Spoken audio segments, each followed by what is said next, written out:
in my experience, kids are really good at spotting the potential balancing issues within a game or within the given structure of a game.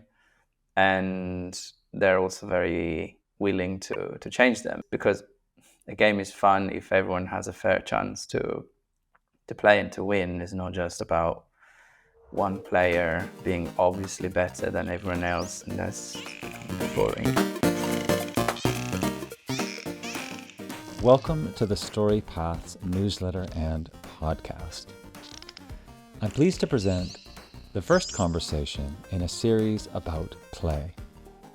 In this season, I'm approaching people in the fields of game design, child education, dance, art, decolonization, creative writing in prisons, and other fields, and I'm asking them simple questions like, where does play show up in your work? And I'm finding that in very serious and weighty fields of work, play is particularly important. Today, I'm pleased to welcome Matteo Menapace, a board game designer from Italy who is based in England. Now, if you're into board games, of course, you will love this conversation because we get into the thought process of how they're created. And if you're not into board games, let me make a case for you to listen anyway. Now, we might think of games as being a fun thing to do on the side of life, but games and game thinking is actually intrinsic to every part of our human lives. By the time you're done listening to this conversation, if you do listen through, you will be seeing traffic as a game, relationships, politics, economics, and just about any other field of human activities as being related with game design. In all of these fields, we are making game rules in relationship with life and then playing within those rules. And the thing is, we sometimes forget that games are funnest when they are fair and balanced, and we forget that we can change the rules of the game. And that's why getting into the thoughts of a game designer can be a very interesting thing for all of us. In this conversation, we get into, amongst other things, the three main elements of game design, which again are applicable in many fields. How playing games can help us practice for very challenging situations in life. The relationship between games and story. A spectrum of game types from abstract to lifelike. Competitive versus cooperative games, if you'll forgive the versus.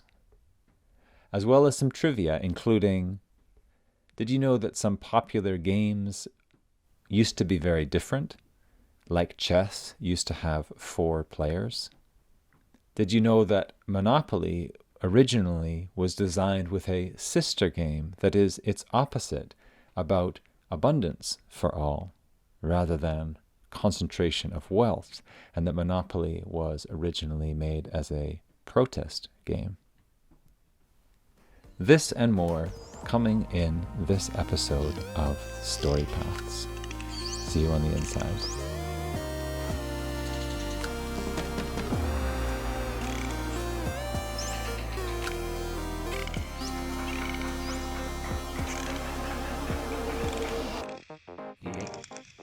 So welcome to the Story Paths podcast, Matteo.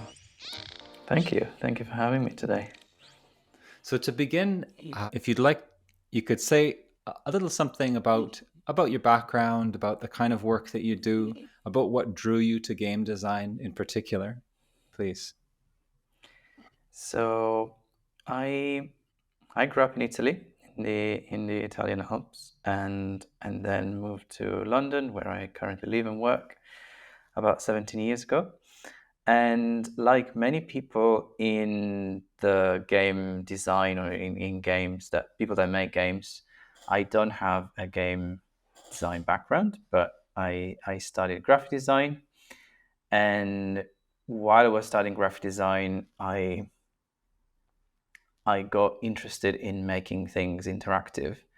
So the interest for game design started from that idea, from that need almost to make things more playable, or to give viewers, readers, the people that interact with whatever it is that you're making, to have a say, to have a way to explore different possible outcomes of a given scenario. And and I've been playing games like probably many people since I was a child. I was very much into board games when I was a kid, and then my dad bought a computer. We're talking about the late 80s, so this was quite new and exciting at the time. But he only allowed me to play with one game called SimCity, and that was a game where you could build a city from pretty much scratch. You were given a, a landscape. You could also shape the landscape a bit, but essentially you had to build a city and then you had to run the city. And I love the game because it didn't have quite a set outcome. There was no way to win or lose. It was more about gardening in a sense. You were laying out the infrastructure to your virtual city, and then you were waiting for people to come and hopefully live in that city, set up businesses, set up homes, set up education places, and hopefully also pay taxes so that you could then build more things and expand and grow. And yes, that was one of the games that I spent a lot of time playing, and I think planted the seed to then make my own games. So to create these kind of playful tools where you set the rules and then you allow players to explore what they can do within those rule systems.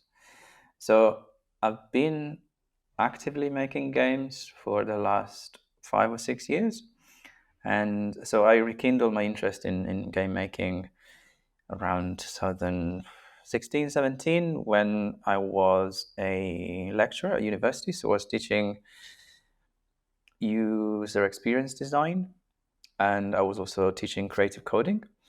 And one thing that I noticed at the time was that people who wanted to make things with computers, whether they were games or websites or apps, they tended to get really bogged down with learning how to code, and sometimes got really frustrated because coding languages are not quite natural languages. And so often they would start with idea and excitement, and then they would bang their heads against computer bugs or with software that didn't work. And at the time, I came across this idea called unplugged computing.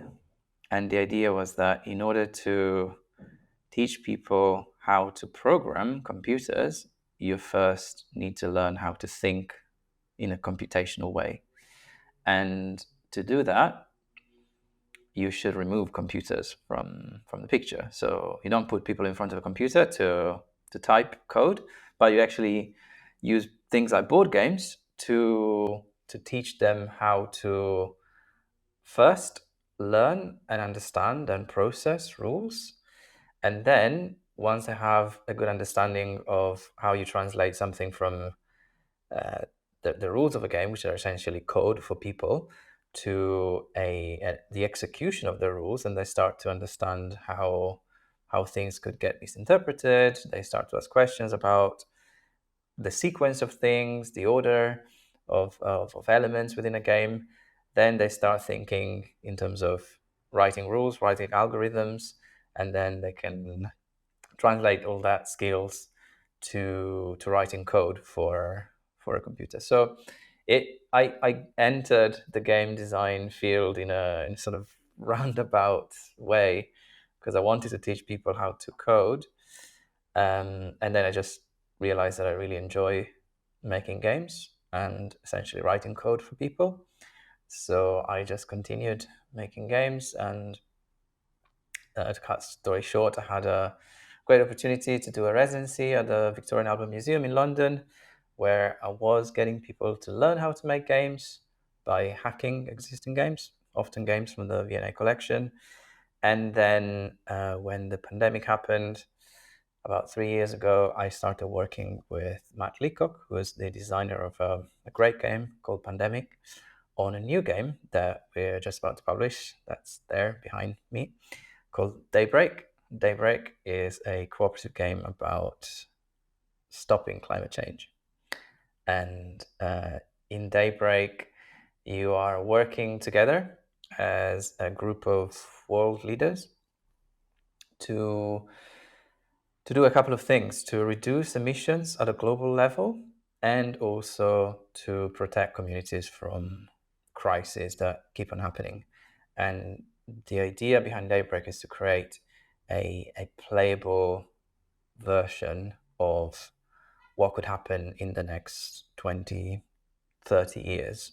So, given the current situation in terms of the amount of emissions that humanity as a whole is producing, and given the trends of that, but also given a bunch of existing or possible realistic solutions to the various problems that are all interconnected in the climate crisis, how could players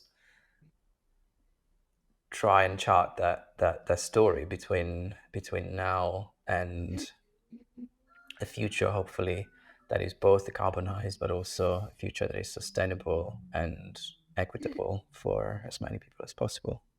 Thank you. I'm reflecting a few things when you're speaking there. One is about, for people coming into computer coding, how it's not recommended to go straight into the coding, and that really makes sense.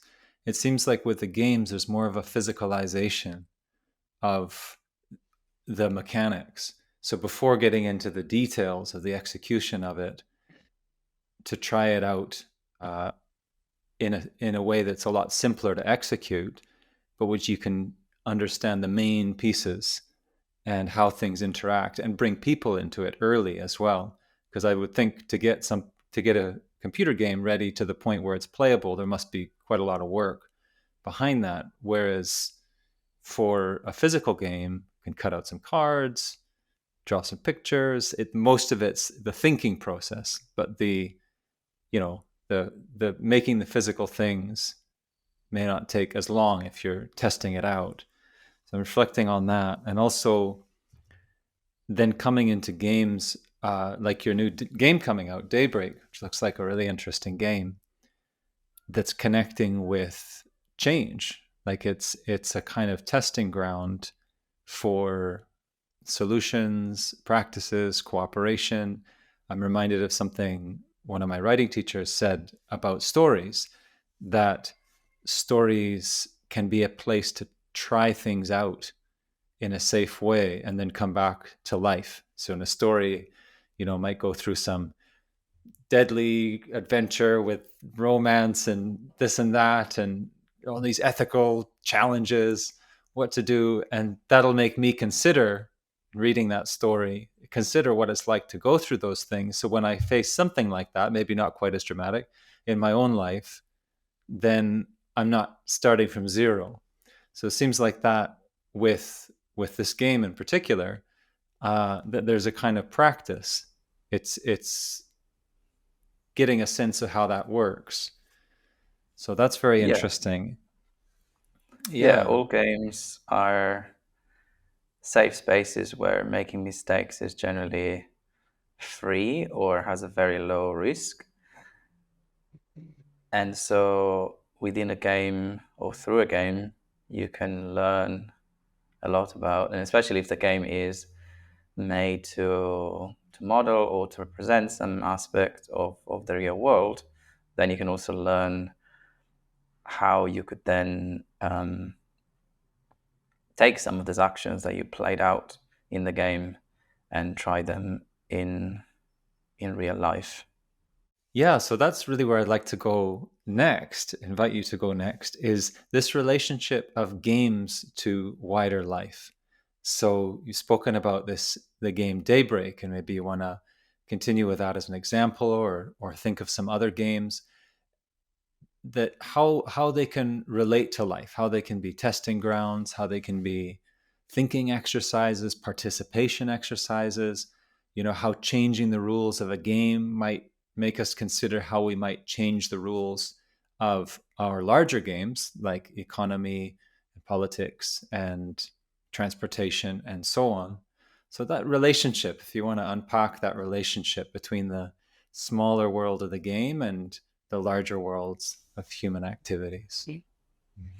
Yeah, so a game is a playable system, and by system I mean a series of interconnected actors or elements that are that are connected by some kind of relationship, and that are also communicating with each other. And so normally in a game you have a series of players, and then you have some non-playing characters potentially, and then you have an environment that respond to your actions.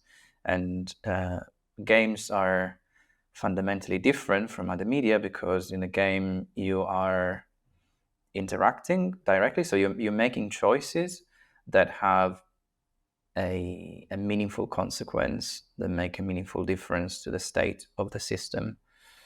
So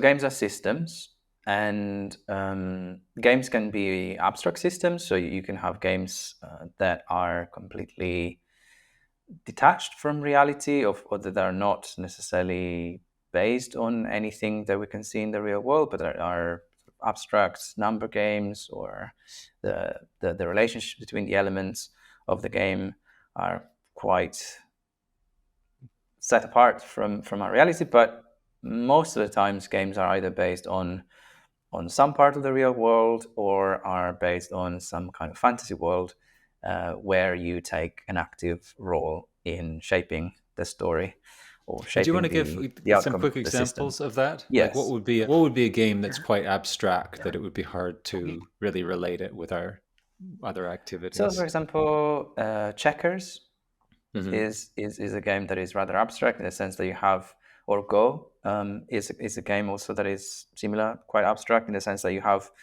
two sets of pieces, the black pieces or the dark pieces, and the light pieces, and their relationship is purely framed within the board, so it doesn't really have much of a relationship to other things in the real world. Uh, and then moving on from like the end spectrum of the abstract to something which is a bit more realistic, if you like. We can think of chess, for instance. So a game like chess is still quite abstract, but also it has a lot of elements that connect the chess pieces to an element of war. It's a So war game, really, isn't it? it's And a a war game. strategy, and you're Yes. facing off against another commander, Hmm. Yeah, exactly. So not revealing your intentions, making feints and trying to uh-huh. trick them and such. Yeah. Yeah, so chess is a less abstract version of something like checkers, where also you're competing directly with the other player, but it has elements that are based on the real world, and especially on how war was fought centuries ago. So chess was actually invented in India thousands of years ago, and initially it was a four-player game, so not one versus one, but four players, and so it was modeled around armies that would make sense in that historical moment in India, and then it started traveling around the world, and it was simplified and changed and modified over by different cultures until it got to the system of rules that we tend to be familiar with in the West. But it's still based on this kind of medieval battle between two armies, and and the rules in which those armies are allowed to to fight each other is also very much based on an old understanding of conflict. So that's somewhere in between in the scale of abstract to more like realistic. And then we have games that are more realistic or that are trying to have a more direct connection with the real world, I would like to mention Monopoly, for instance. So Monopoly started out as a political game. So it was called the Landlord's Game, and it was designed by Elizabeth McGee, who was a campaigner for a policy called land value tax. So she designed a game that had two different rule sets. One rule set was called the Monopolist rule set, and it's very much like the Monopoly that most people are familiar with. And then the other rule set was trying to model what would happen if we were to change the rules of the real world, the laws of real life, to model what would happen with if we were to introduce a redistributive taxation system. So I think Monopoly is a really good example of how you can use games to model reality and also model changes to reality.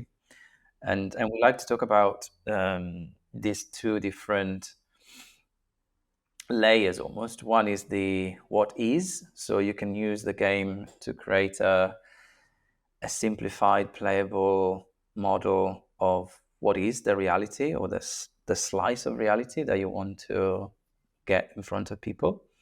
And then you have the what if layer, which is what people can do with that interactive model, and also how much can they change it and maybe introduce different rules and different ways to interact with all these systems. So back to Monopoly, the what is version that Elizabeth McGee designed, the monopolist rule set, was trying to model the system of land and real estate, the market for real estate, where, and especially to show how there is a tendency within that system of people who own land or who can get onto the most promising land to become rich and then become richer, and then to charge rent and to extract more value from the commons and from other people until essentially one player becomes the owner of everything. So in this So game, she was with the Monopoly rule set.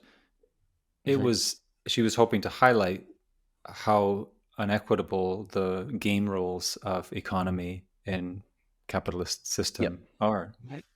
yeah, exactly. She set it out to be to show here is what currently happens, and also not just what currently happens, but what would be how the system tends to go towards. So you might start with a bunch of different players, but by the way that the system spins, essentially, at some point one player will become the monopolist, because that's the tendency of property accumulation or any kind of accumulation, which then leads to this inequality and to this value extraction.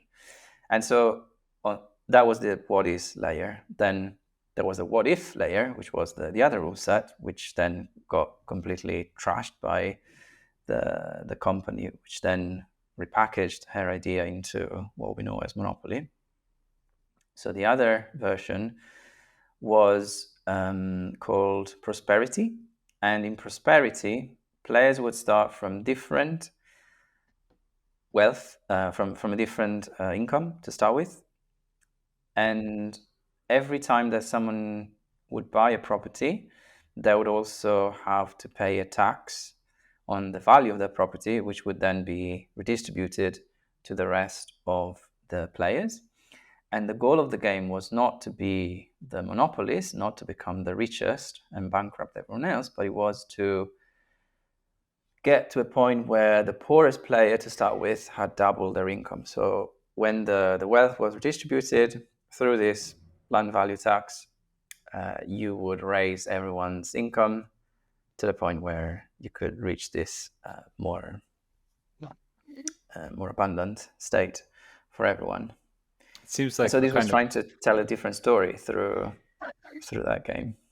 Yeah, it seems it's a bit of a tragedy that that prosperity game didn't get Hmm. made in the same way that it, especially in Yeah, US and North America, that it didn't get implemented. yeah. It's still And very much from a a monopoly kind of game primarily. yes, yes, yes. But also from a game design point of view, probably the Monopoly's version is more fun to play than Well, that's than interesting the because it's got that version of conflict in the it. yeah, it has more conflict. Whereas the other version, as far as I understand, um, is one that would need a little bit more game design in order for it to become more challenging, more engaging for players.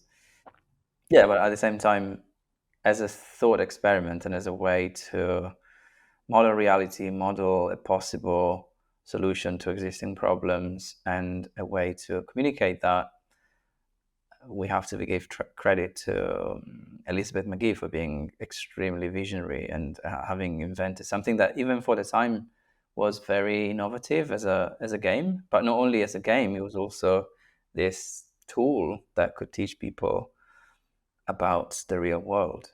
So, now we can sit and say, oh, yeah, the game design was not great, but she did something Yeah, quite I know what you amazing. mean. And she, I would say, what she was successful to an extent, even though the other half of her Mhm. game didn't get made. Because I still see Yeah, sometimes memes and such about Monopoly that use it as an example to show our system. Say, well, what if you started with all the money and all the property and the other player didn't have any? yeah, Then, you tell the other player to work harder, that they're lazy, yeah, that they should get a job and work harder and such. But the game rules are so skewed that it's ridiculous. And then isn't hmm, that true in many situations in our yeah. economies? So it And seems even like when you still she start brought from the awareness to same, that. yeah, and even when you start from the same initial income in the monopolist version, you're still experiencing the system pushing more or less at random someone for no particular mm, skill or merit of their own, just out of pretty much luck of being landing on the right property and then having people landing on your property once you bought it so that you can charge them rent. So that initial luck of being essentially born into a privileged position gives you then that advantage that becomes a reinforcing feedback loop within the system and essentially pushes you to win. Um, so I think, yeah, as a metaphor of our society and the inequalities within our society is still a really, really good model.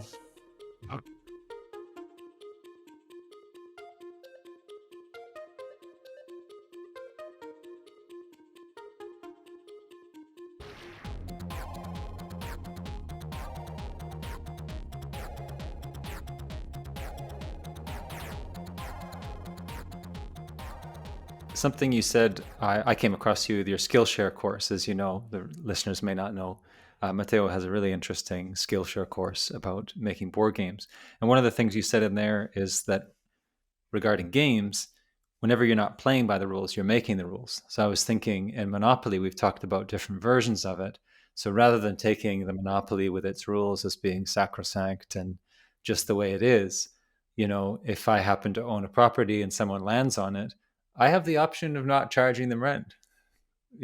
For example, like we can always be changing the rules in the game and in our life. Like we tend to go along with society's rules, the game's rules, but there can be a moment of like, wait a minute, I could choose something else. I could just choose something else. And I think that's an important thing that comes with maybe tweaking games and hacking games that could also spill into life, the sense of like, I don't really need to do it this way, the way I've been told. Yeah. Yeah. And I think that children have this almost innate sense of making games, or, that Totally. I tend to think that they're better game designers than most adults because they don't have preconceptions or they don't have this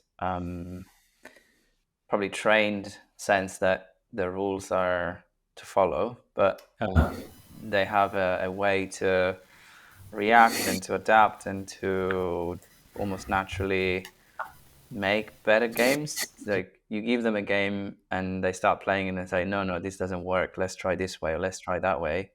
Whereas at adults, we tend to be more accepting That's of just the the rules way or it is. Those are the less rules. I didn't make the rules. I just have to mm, follow them. right. Yeah. Do you play with So I kids think we need to, sometimes as part of yeah, your research process? yeah, I do. I do.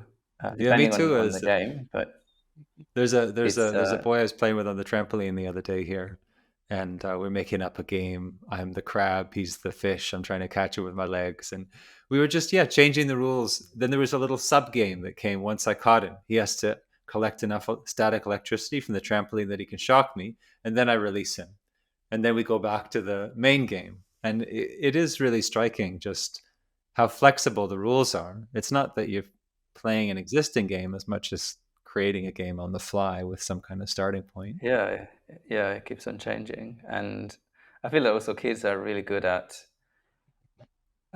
having a sense of fairness or balance, or at least once you Mm, point it out. It's right. so if you Because the game's play boring if somebody is just dominating all the time because the yeah, rules are so skewed in their favor. All the other kids are like, whatever, I'm not playing that game. So it's got to be yeah, okay. Okay, exactly. you get something that reduces your capacity, and you get something that gives you more of a chance, and kind of balance it out until you don't know what the outcome's going to be when you're playing. It could go either way, and then it's successful because it's kind of balanced, right? In my experience, kids are really good at spotting the potential balancing issues within a game or within the given structure of a game, and they're also very willing to change them and to yeah, just because a game is fun if everyone has a fair chance to play and to win. It's not just about one player being obviously better than everyone else, and this becomes a Mhm. bit boring. I wonder if you'd like to get into this is something you covered in your course as well. These three elements of a game: the mechanics, the dynamics, and the aesthetics.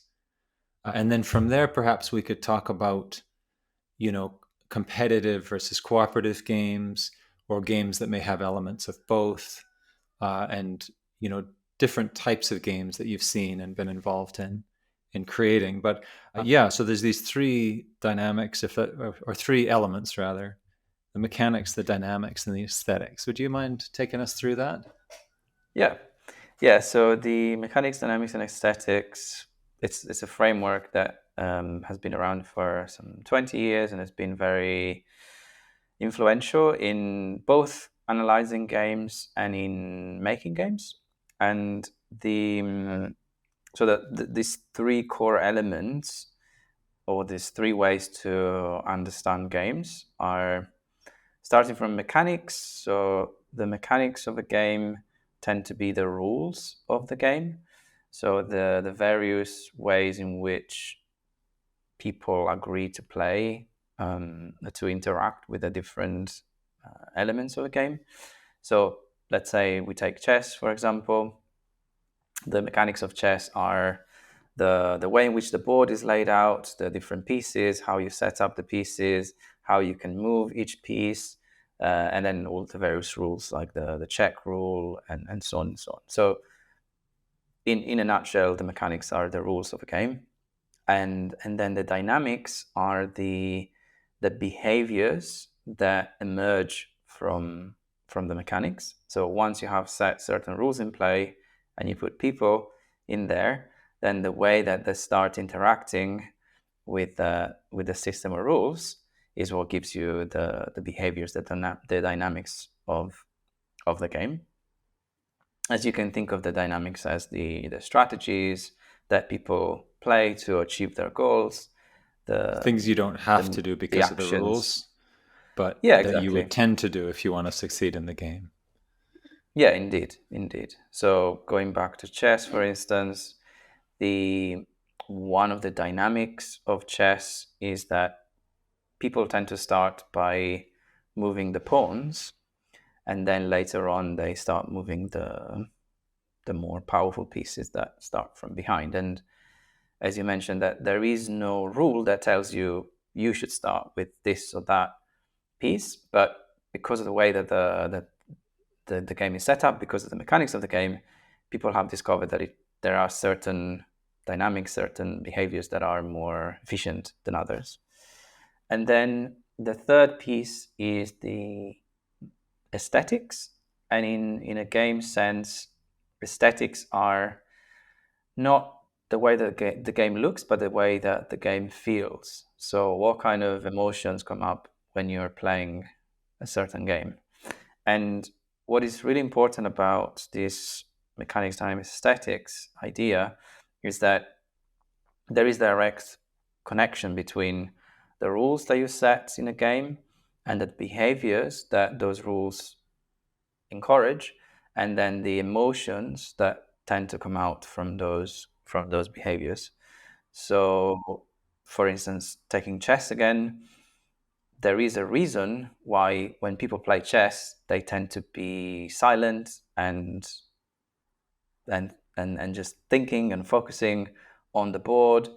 That's because the way the game is set up, the game mechanics, the fact that all the information that you need to play chess is right there on the board. There is no hidden information. That leads to a certain type of behavior, a certain type of emotions.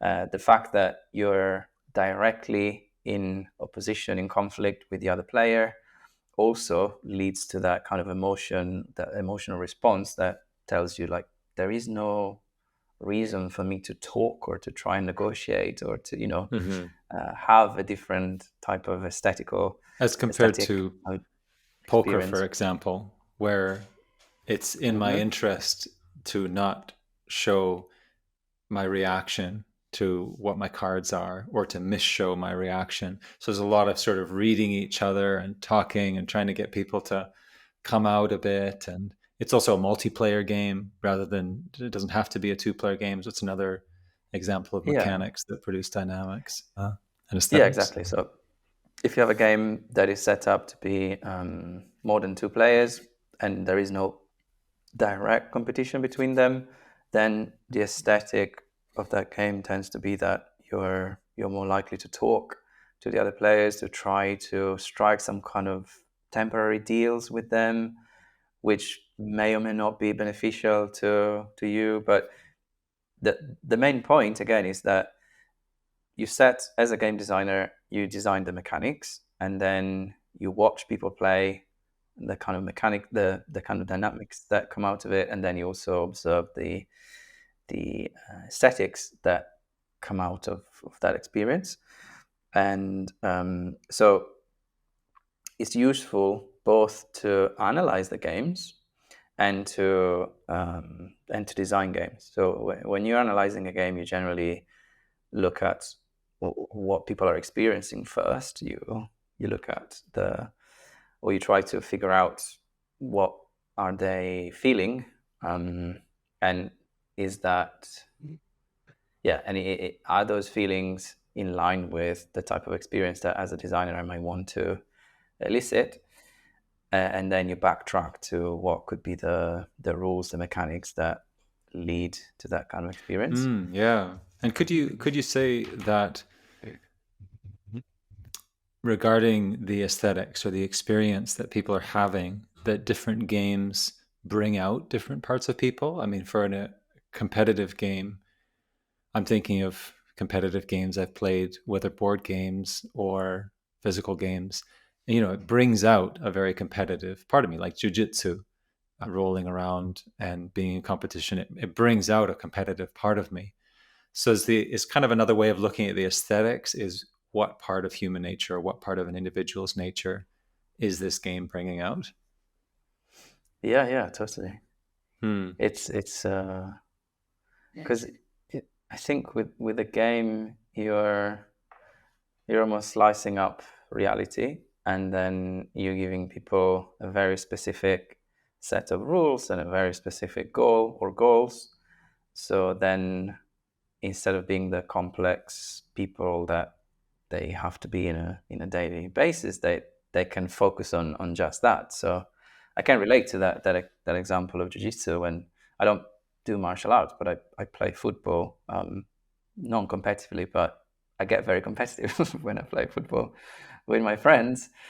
Um, and that is because football is not just bouncing the ball around. It's actually, there's a specific, I mean, literally there's a goal that you have to score. And so anything that gets you within that goal motivates me. But I'm generally not a competitive person.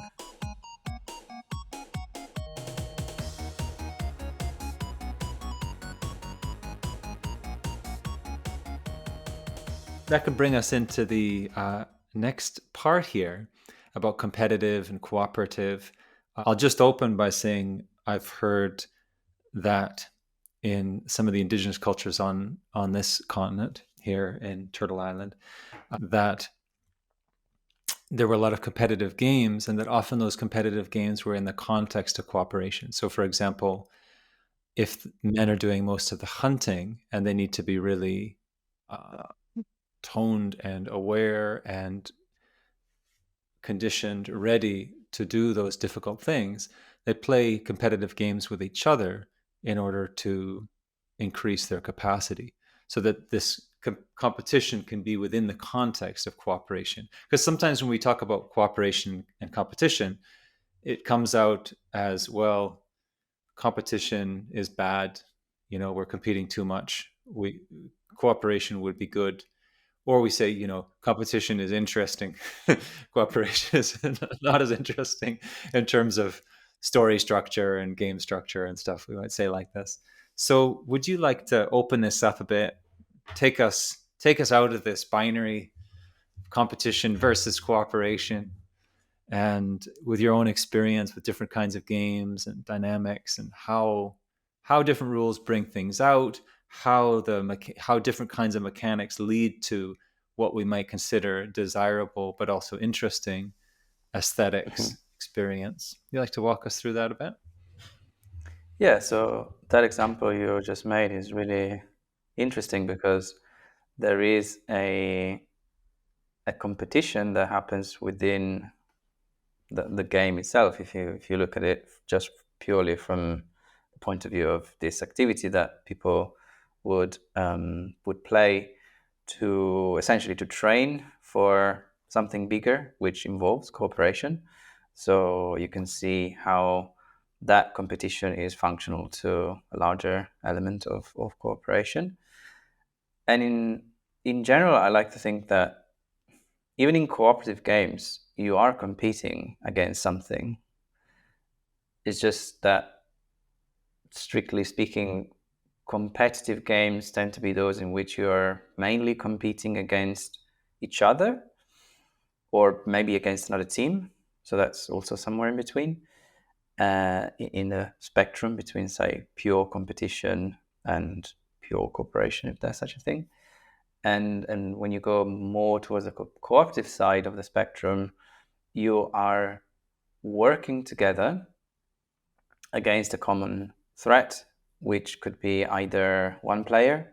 There are some games where there is one very powerful player and all the others are teaming up against them, and then or you're competing against the game itself, which is what happens, for instance, in a game like Pandemic or in a game like Daybreak, which are considered true cooperatives in the gamer lingo.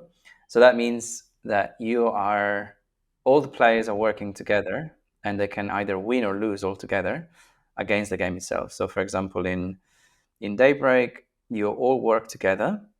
You are world powers, and your goal is to essentially defeat climate change. And so you do it by collectively reducing your greenhouse gas emissions up to the point where you reach the net zero drawdown goal.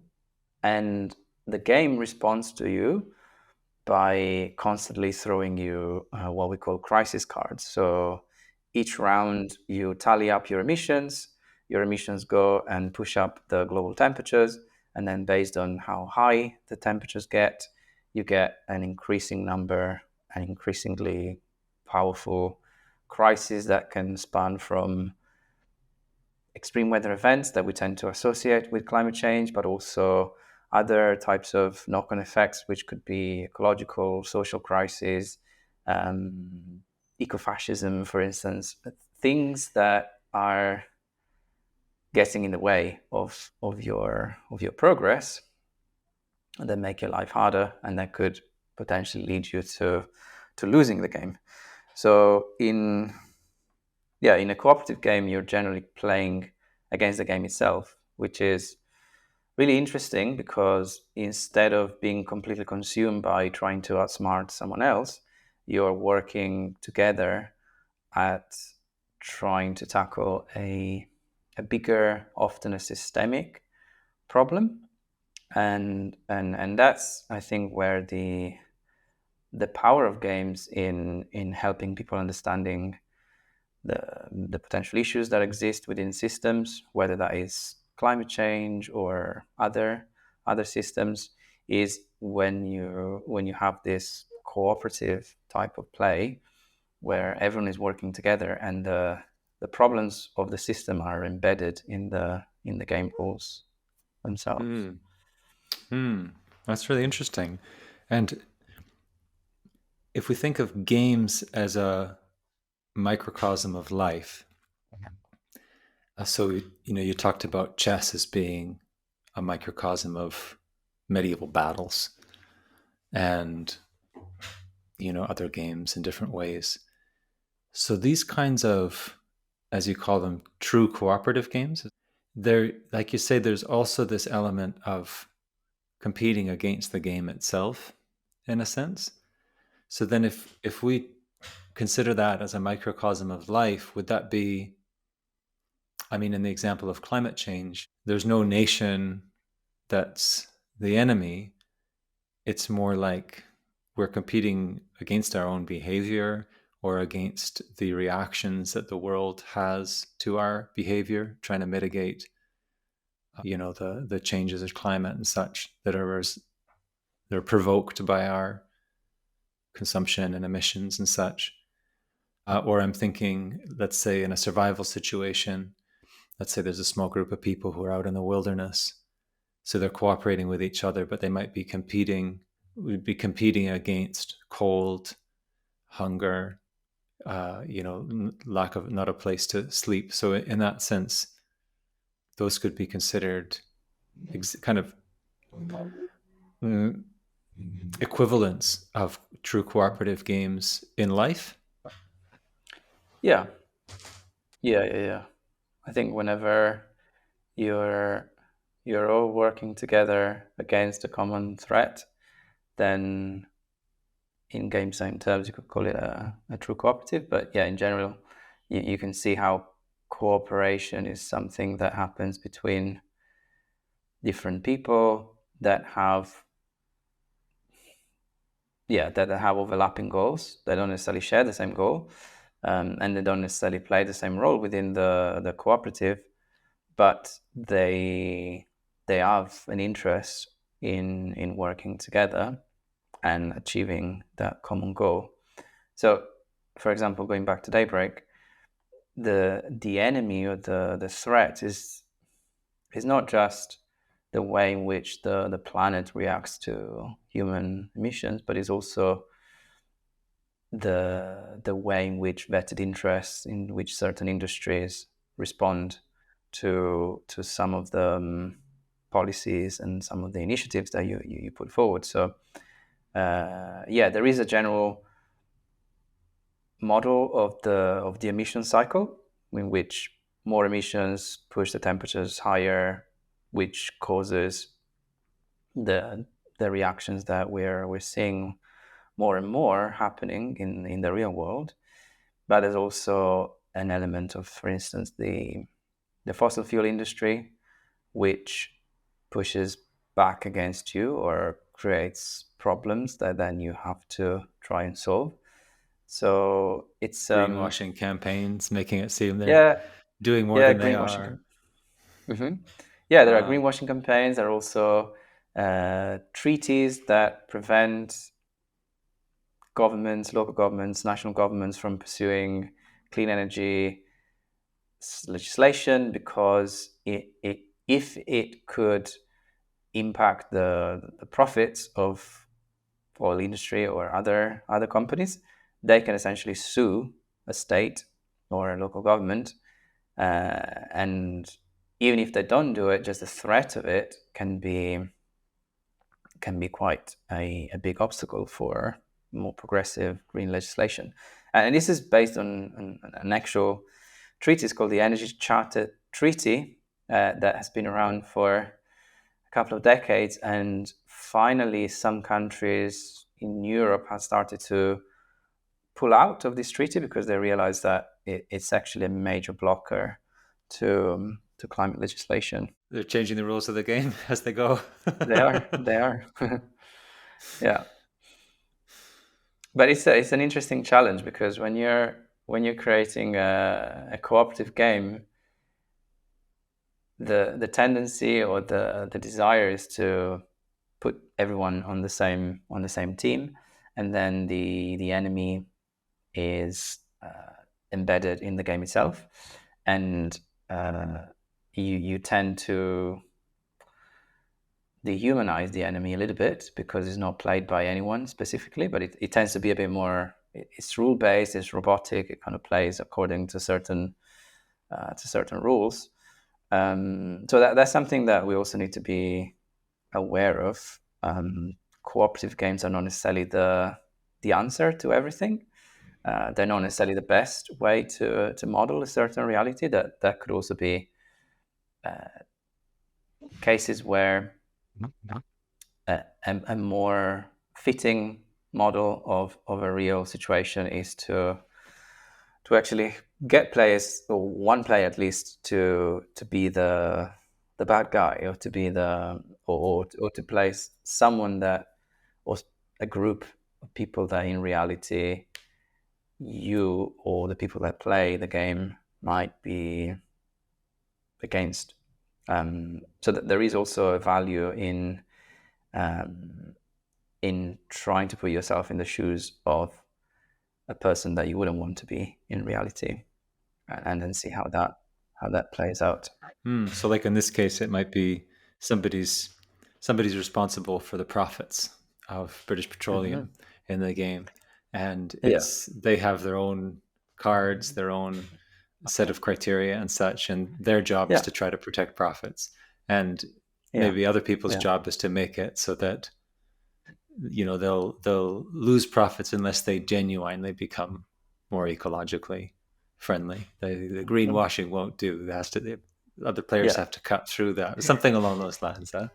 yeah. It's similar to, let's say, a novel or a movie where the antagonist, the enemy, is not just a pure evil flat character, but is someone that has an internal set of maybe contradicting motivations, and is someone that you might sympathize a little bit for, or you kind of relate to that person, even though you might not take their side, but you're still yeah, you kind of understand them as human beings. Yeah, they've got a And family too, and that they yeah. also are distressed sometimes. Hmm. Yeah, and also I think the one thing that this kind of exercise can help you do is to understand that often people play a role within systems, and if you take them individually, they might be nice people, but they play by the rules of the system, if you like, and then they become that the outcome of their actions is really evil, if you like, or harmful to a bunch of people.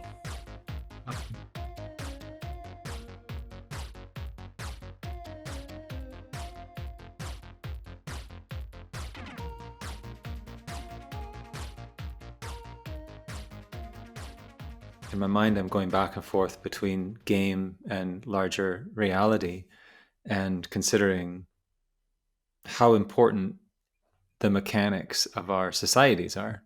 This is the mechanics of our economies and politics and transportation systems.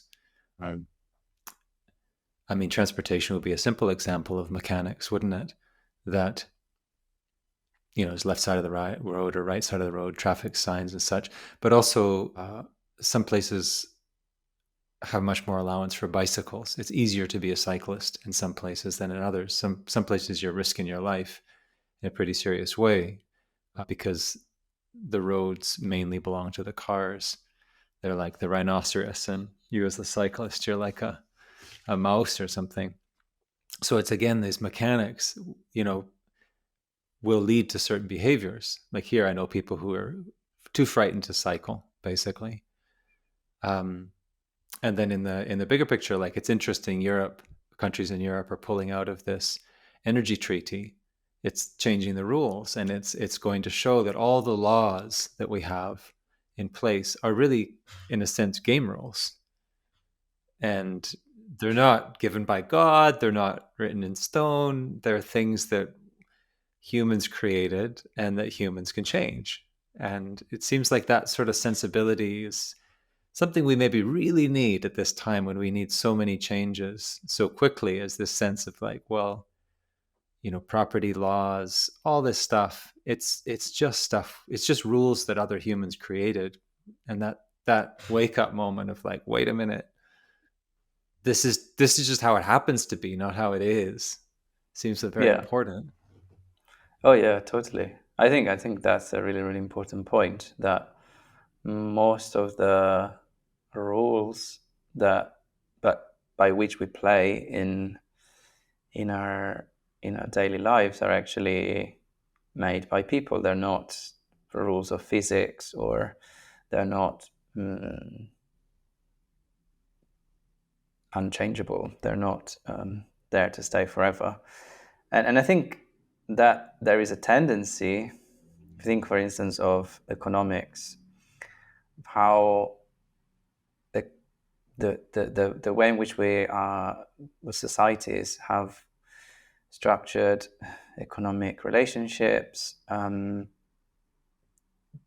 tend to try and present themselves as laws. Like often economists talk about the laws of demand and supply and demand, or various other laws, and they have equations, and they're trying to give what is essentially, again, rules between people and power dynamics between different groups of people, this sense of immutability and like physics, which is really not. And I think um, challenging that, and being able to question that, and to, well, first of all, recognize that these are rules that we've made up at some point in history, and likewise we could decide to change them and to try out different rules, is very very important for people to to understand, and to test out, to try out in practice. It makes me think of that famous quote by Margaret Thatcher: "There is no alternative," which I think is going to.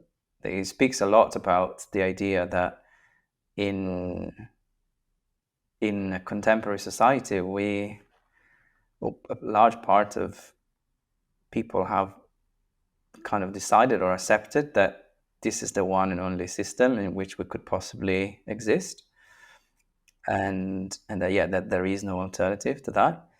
Whereas throughout history, we had many different groups of people. You mentioned indigenous people before, that have tried radically different ways to organize society, and with very different outcomes. And also, yeah, the way in which we have structured history as prehistory and history is also, I think, a way to kind of say everything that there was before agriculture and so on was primitive and wrong and kind of didn't happen.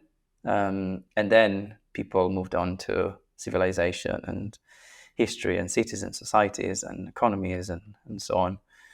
That is also something that we're just starting to question. You might find it funny. I went down to the beach on the west coast of Vancouver Island some time ago, and there is a historical site with petroglyphs from the indigenous people there. And there was a little sign there, and it talked about the petroglyphs. And on the sign, it had this word prehistory in it, this term. So this was during prehistory. And somebody had actually gone to the sign and scratched out the pre. I really appreciated that. Yeah, that's it. This is part of our history. I mean, okay, we could define history as, textually literate cultures, uh, but why that? Why that? There's advantages to not being textually literate. It tends to be more storytelling, more oral storytelling.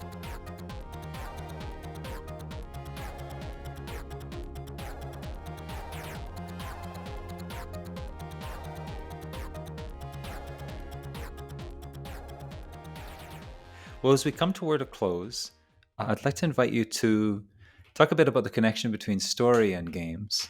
So, stories that emerge from different kinds of games. A story generally is something kind of linear as it's told. If I were to tell a story, I'd beginning, middle, and end, as they say.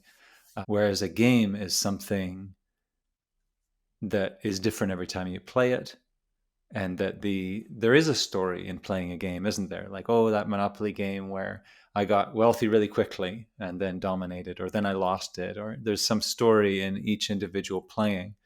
Yeah. But then the rules, the mechanics of the game tend to make certain kinds of stories as well. So yeah, I just invite you to talk about this relationship between story and game. Yeah, so I think you're right in saying that every time you play a game, you end up experiencing a different story. But then every game has its own story. So if you go back after you've played a game of Monopoly or a game of Daybreak or a game of Pandemic or whatever game you're playing, there is a beginning, a middle, and an end. And as game designers, we pay a lot of attention to that. We often discuss and try to optimize, in a sense, the emotional arc of a game. And then there are, of course, different ways, different curves that you can try and draw throughout the game, or try people to get to. But the similarity between, or again from a design point of view, and a story is that you're you're trying to, for instance, make the start approachable. So, like in a story, potentially, if you start a new novel and you get overwhelmed or confused by the characters or the events that are happening, you're probably going to drop that and not not even bother reading it. So I guess there are some similarities there in the way that as a game designer, you're trying to help people get on board the game and start playing, in the same way that as a writer or storyteller, let's say, you're trying to help people understand the initial setting of a story and take them forward into the mid of the story. And then there is the mid game where you're trying to help people get towards the end game, towards a resolution, in a way that feels engaging, in the sense that the various actions that they do are meaningful, are leading to some consequence, to some change within the game state. And then the end of the game is one where you want to try and make sure that people have generally a similar chance of winning and losing. So we often talk about the tension that exists within a game. If you get to a point where the game is obviously going to end in a loss, but in order to get to that loss, you might have to play another half an hour, and everyone knows where it's going to end. Uh, That's as a game designer, you think, okay, I need to change that because that's not a good experience. That's not what I Like want in a the story, player like in to a, experience. Like, a yeah, story being told. And so we just know this is going to happen. There's be no twists, and yeah, we're just going to walk out of the theater and leave yeah. the I mean, book. some stories are also amazing in the way that they tell you exactly what's going to happen, but then you still want to cling on to see how it happens. Like I recently read a book called The God of Small Things by Arundhati Roy, and she pretty much tells you how it's going to end, or the story starts pretty much at the end chronologically, uh, but then it it starts a series of jumps back in the past and jump back and forward, and you're really intrigued until the end. So, of course, with a story, you can do a lot of really interesting things. Um, yeah, but you could probably do that with a game too. But there's definitely that element of when you're designing a game, you're trying to optimize the emotional arc of that experience. And from my experience, especially as a cooperative game designer, because you cannot rely on players competing against each other. You have to make sure that the game system, the challenge that the players are going up against is balanced from the beginning to the end, so that you can take them on that escalating tension until it's either resolved in a loss, a near loss, ideally, or a near win. So, and those are those games. For instance, in Daybreak, we've been working on it for 3 years, and we've done hundreds of playtests. And the games that people tend to remember more fondly are not necessarily the ones in which they win, but the ones in which they just about lost, in which they could see that the win was in sight, but then something happened. The energy charter treaty happened, or a heat wave hit, and got them to lose the game instead. So you have that tension that I think is very similar in the way that you're experiencing maybe in a story that you're watching or reading, and in a game where you're playing it out. Oh, it's fascinating. A lot to sit with, Matteo. As we come to the end here, I just want to invite you, is there anything else, that something I didn't ask that you'd like to speak about? No, I think it's been a really, really interesting conversation, and especially the thinking about the parallels between stories that we tell, or that we hear, that we read, that we watch, and and the games that we play.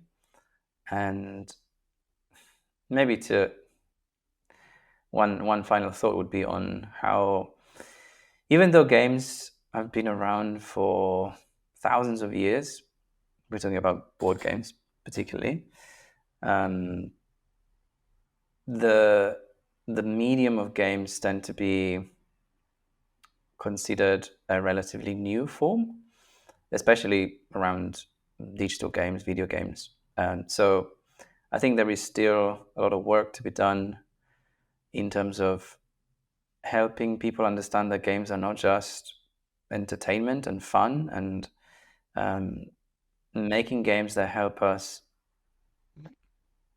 or that facilitate making games that facilitate a wide range of emotions, so that it's not just about I win, you lose, or I'm having fun in a very sort of narrow sense, but we can think of games and conceive and design and experience games that help us deal with more complex emotions that might be around grief or conflict. Do you think of the other forms of art or culture, let's say again novels, movies, graphic novels too?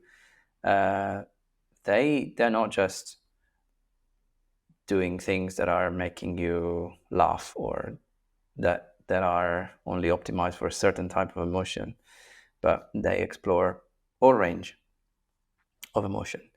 And I think that games are still considered a medium that only does one thing, which is sit down, play a game, or I put myself in front of my device and I play a game, and I'm expected to have a certain type of emotional reaction to it.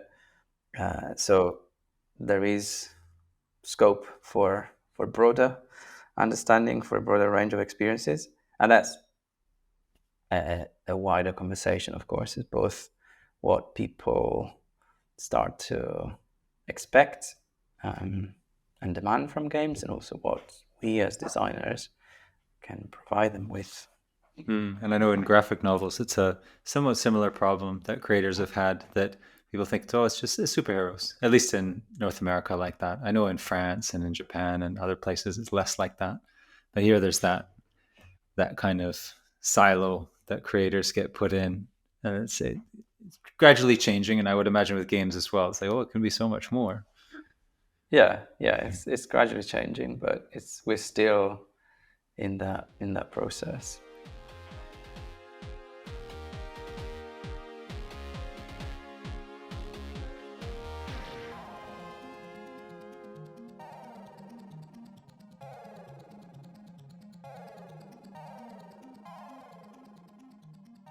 Yeah, well, I really appreciate this conversation, Matteo.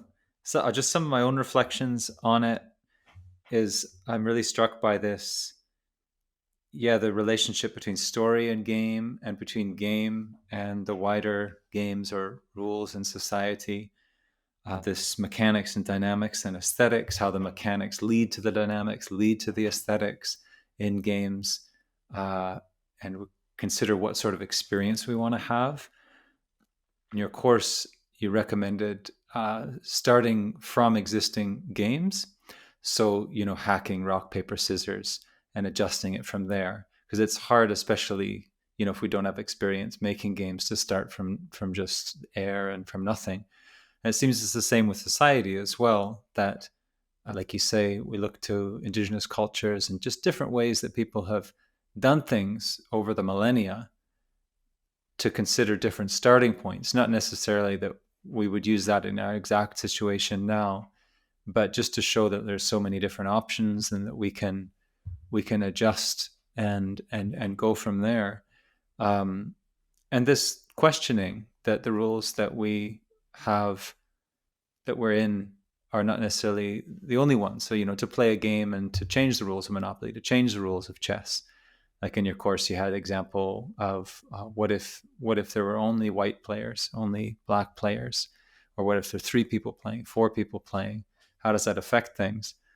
When you talk about mechanics as well, and video games and regular games, I think we're already into mechanics with the choice of the game, right? Whether it's a physical game or a video game, because like a multi-person board game, people are off screens, they're physically with each other. So already that's going to start to produce a different experience than if people are playing individually a video game or in remote locations, or, just looking one direction at the screen kind of thing. And that sort of stepping out of the choice that, oh, it must be this sort of game. Oh, wait, it could be another kind of game. That capacity to look and to consider really what, not just different choices within the choices we have been given, but to step out of the main categories we've been given. Oh, it must be capitalism, and therefore, what do we do inside that context? But to step back and back and back and see, what more fundamental changes we might want to make, looking outside of the system that we're currently in. So this kind of game designing thinking, Matteo, I think is very revolutionary. It's very, very interesting kind of thinking, really. It depends. Yeah, it depends how far you push it. Like I said, you can start by slightly tweaking the rules, and that's more like reform, if you like. But the more you question it, the more you slice into the system and change the fundamental core mechanics, as we like to call them, then it becomes more and more radical and revolutionary. And it's interesting that when I run these kind of workshops with people, and I ask them, as you mentioned, to say hack rock paper scissors, which is a simple game that's been around for who knows how long, and popped up in very different cultures. And people tend to start by changing the three elements. So say instead of rock, paper, and scissors, that might add that they might change them to three types of people. Like often students have this thing: student, parent, and teacher. So it's still a triangle between three different elements, and which is fine. That's like the first approach that you could have to change the rules of a system. But yeah, exactly. We call it reskinning a game, where you're not changing the game mechanics really. You're just changing the way that it looks. It still plays in the same way. It's greenwashing the game.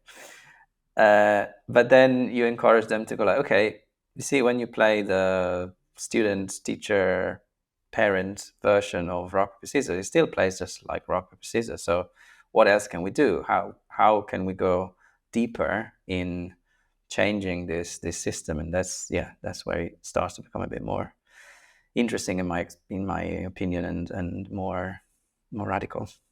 Well, here's to being more radical, Matteo. Yes. Well, it's been really good speaking with you. I really appreciate you coming on the show today. And I just want to invite you to, I'll put your website and such in the links. So you don't really need to speak it necessarily. But I know you've got this game Daybreak. You're doing crowdfunding for it. Is that still open? I know it's a very successful crowdfunding campaign. If people are interested in your latest work. Yeah, the crowdfunding was last year, so that is done. But the good news is that Daybreak is about to be released. So in summer, late summer probably, it will be open to be bought by anyone on the Daybreak website. That also is linked on my site. So if you've missed the crowdfunding campaign, don't worry, because you'll be able to buy it very soon. And also, we are working on an online version of Daybreak, which will be free for anyone to play. So if you can't get hold of a physical copy, you still can play online, and that will be a more guided experience. So you don't have to read all the rules, but the online platform will essentially tell you what you can and cannot do. So often this is a good way for us to, well, I mean, for me especially, but for many people also to learn how to play a game, is to play an online version, or a version which is guided by the code of the app or website, and then move on to the more fun, more engaging table version of in-person version of that game. Yeah, I'm drawn to that. And I think especially after COVID and all, a lot of people are like, I want to be with other people physically. I'm tired of these screens, Yeah, totally. Well, thank you for joining us, and I look forward to thank you for having seeing me. how your work develops. It's been a great chat.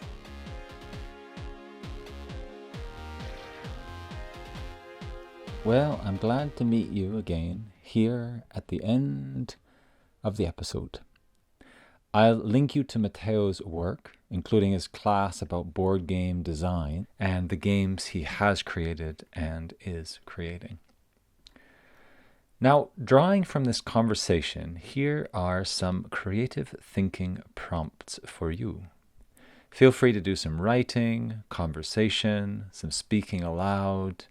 Choose one or many of these prompts. These are for you and your process. Here's the first one. Choose an important relationship in your life.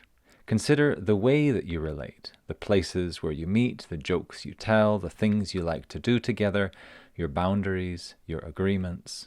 This could be a personal, professional relationship. Consider these ways that you are together, that you've found to be together. Consider these as the rules of the game that you are playing together, rules that you, in fact, made up between yourselves. Now, what other rules might you bring in? For example, you might speak about your feelings for each other only during a certain time of day, or speak about a certain kind of work on only a certain day of the week, or while wearing a certain kind of hat. And at another time of the day, even when you're together, for that hour, you could always be silent. You might develop a code for wanting a hug, another for when you would like to offer a song. In your vocation, consider a part of what you do in your work that you don't find very fun. How might you gamify this? You might use tools like a timer, a costume, a song, or rules about how and when you do this activity. Here's another prompt. Look at the bigger picture of our world, about relations between nations. You are the head guide for protocol in the United Nations. How will you design interactions between delegates? Seems like there's a lot of boring talking these days. Perhaps a song might help before each speech. In fact, perhaps that is what must happen before a speech, or a dance in which everyone participates to sync up their movements and thinking. As one delegate speaks, the others could make drawings of what they're hearing. What else might you design, or instead of what I said, for these United Nations assemblies? You could look at economy as a game. Dollars and other currencies are tokens in this game, which can be exchanged for food, land, and so on. In our current system, how are these tokens gained? In your version, how might they be obtained? Or if it's not tokens in your system in exchange for land, for example, what other means might you devise to determine who lives in which place? So these are just some ideas to get you thinking about systems, codes, rules, about these game mechanics. And this idea of game mechanics can come through in just about any field of human endeavor. And I'm just throwing out some prompts to get you thinking. If any of this sparks ideas, I'd love to hear them. If it sparks ideas that I didn't mention, creative game design ideas, I say by all means, go for it. And if these topics of relationship, politics, and economy feel a bit weighty, then I recommend that you start absurd. Like, instead of money tokens, our economy might be based on who can make the funniest grunts. I don't know. I could be a wealthy man. In the UN, whoever can stand on their hands for longest might get to speak the most, but everybody has to speak only when they are upside down, which keeps the talk short and to the point and keeps everyone in good shape. So then, from absurd ideas like this, which can warm up your creative juices, you might continue on to something with more gravity. And if you'd like to share your thoughts and ideas around this, then the place to do it is my Substack newsletter. This podcast, this recording is connected with a particular post there, which I will link below. And for paid subscribers of my Substack newsletter, there are full essays and recordings about ingredients of stories and more that you will get a glimpse of if you're not a paid subscriber. And when I reach 50 paid subscribers, I will offer you, a story workshop each month included with your subscription, where I'll bring you through creative exercises, very interactive with the other participants there, enlivening stuff. So that's where the conversation happens, and I hope to see you there. Until soon.